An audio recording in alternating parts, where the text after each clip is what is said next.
Wike, PDP, and the Dead End by Alvan Ewuzie. So yeah, so this is pointing to the feud or the disagreement that has persisted in the PDP between the PDP G5 governors and the PDP leadership and their presidential aspirant. The controversy has lingered for too long, all right? And I know that all attempts to get it resolved has never been fruitful, has never been successful, and that the feud is still ongoing, all right? So the write-up here is trying to probably show that they have exhausted all they have and they have reached a dead end. It means that the feud has gotten to a point of no return and probably going to tear PDP apart. So the next thing is to look at the what will be the catastrophic end of this disagreement in the party. This is a serious one. Okay. The report that the last ditch effort to resolve the persisting political differences between some governors in the PDP and their party's presidential candidate Atiku Abubakar ended without a solution. It's a clear indication. This is a clear indication that the party will go into the election as a divided house. In one of the interventions here, this commentator mentioned that Atiku and his group seemed to have called the bluff of Rivers State Governor Nyesom Wike's group. All right, it has become evident that Atiku is doing it this way.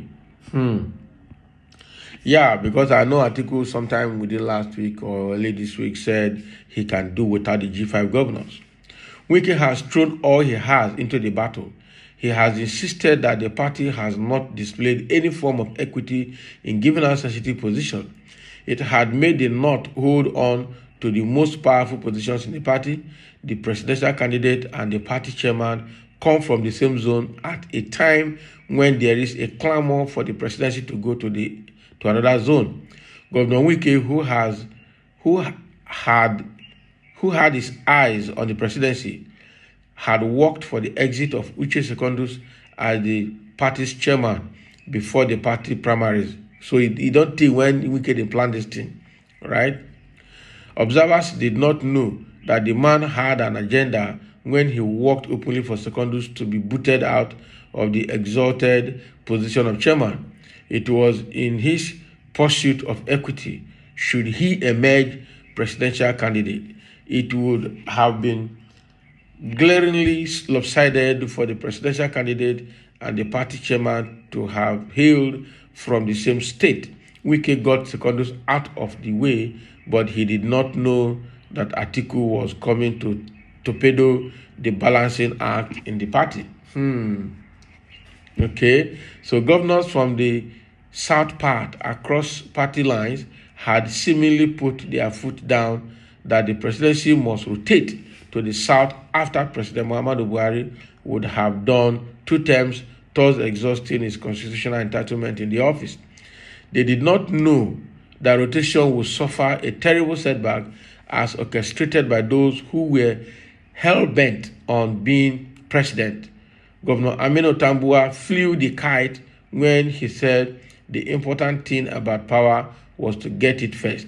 In his estimation, only people from his divide of the country had the numbers and support to get power at the center. Can you imagine? So that's why Tambuwa played that game during the PDP primaries and then ceded all the victory to Atiku and then frustrated and sabotaged Wike's agreement with him. But we need to backtrack to the emergence of Goodluck Jonathan as the presidential candidate of the PDP in 2015. All hell was let loose within the party. Some members from the northern part protested Jonathan's move to remain in power. They masked their growls under sundry complaints. All right, they formed the NPDP, an acronym for New PDP, and later moved into the opposition at that time. They said power, all right, should not remain in the South. Some of them said Jonathan made a commitment to do one tenure after the completion of the late Musa Umaru Yar'Adua's term. It did not matter that they could not prove that the former president committed to such agreement. His supporters continued to call for a proof of such agreement. All right, there seemed to be none, given that no one produced anyway. The aggrieved people made a political move, which found a willing partnership in Asiwaju Bola Ahmed Tinubu, who organized a coalition of seeming strange bedfellows that became formidable enough to unseat a sitting president. All right. Those who wrested power from Jonathan have found themselves in the same situation they boxed Jonathan into in that 2015 election. So Wike, Jonathan's kinsman, who saw the seeming political travesty, is working hard to give them a taste of their own peel. The moral quagmire of having power remain in the same zone has become their albatross. All right. They are hard put to explain how they want to commit the same political crime for which they worked against Jonathan. The difference in this instance is that Wike did not lead his group to leave the party. All right, they have opted to fight from within rather than adopt a strategy of 2015 when the aggrieved PDP aligned with the opposition. All right, they have opened a window for mending fences, but there seems to be no hope of mending any fence when the entire wall has collapsed. There is no meeting point on the matter, given that the party seems adamant in its insistence that current chairman Senator Yocha Ayu, who the aggrieved people want to step down for someone from the south, can only do so when Atiku wins.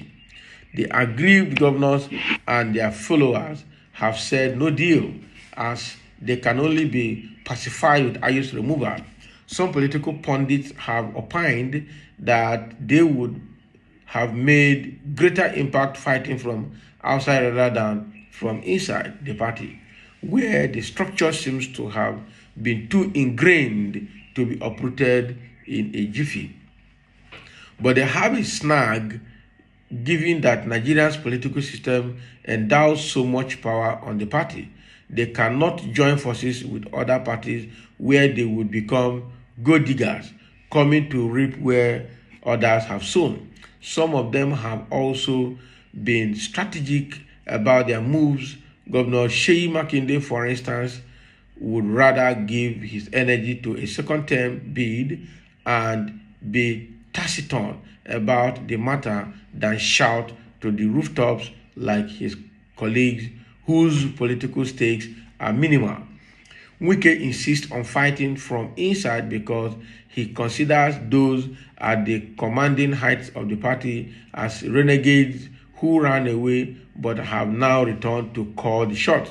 Sometimes life does not, give every people what they deserve.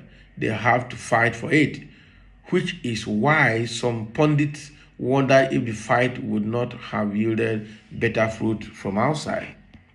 Wike says any candidate who does not have Rivers, Lagos, and Kano in his kitty, all right, might as well kiss the presidency goodbye. The implication is that his party must bend over backwards to get Rivers from his firm grip. Now that the party seems to have called his bluff, the situation presents, all right, like the conflict in a literary work, waiting for the creative writer to surprise his reader with a jaw-dropping resolution.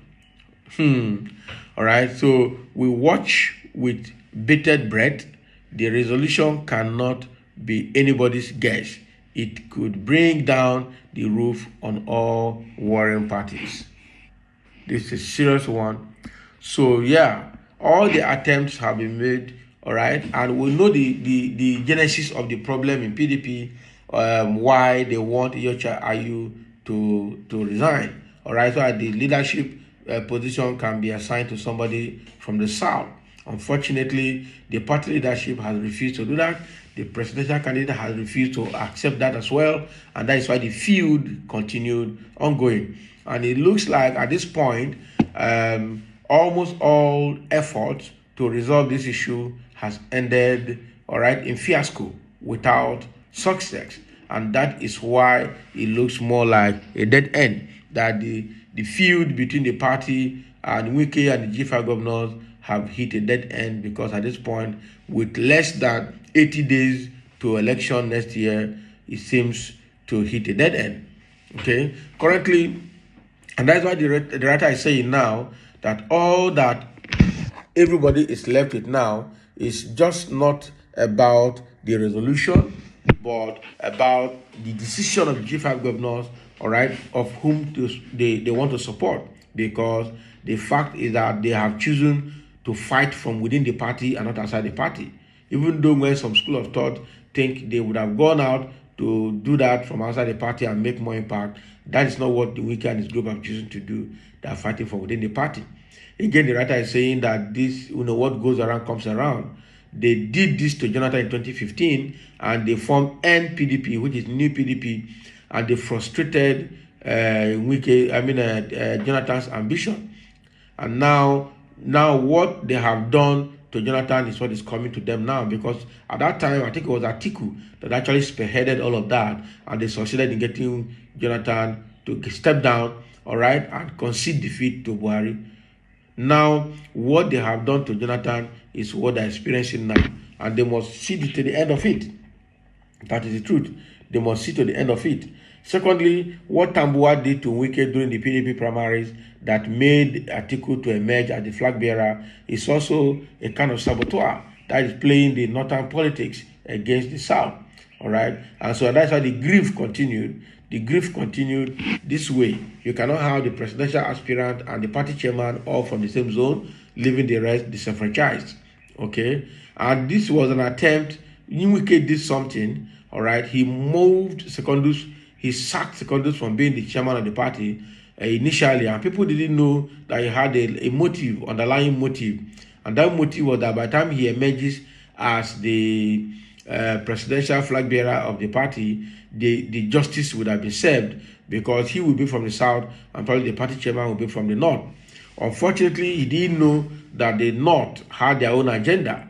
All right, I didn't know that Atiku was coming to scuttle that plan for him, and that is exactly what Atiku has done, played northern politics with Tambuwa, and then they kicked him Wike out, and now he has lost Secondus. He has also lost the position, meaning what he planned is not going to. The permutation he made that time has failed 100%, and I'm sure that's why he's so aggrieved.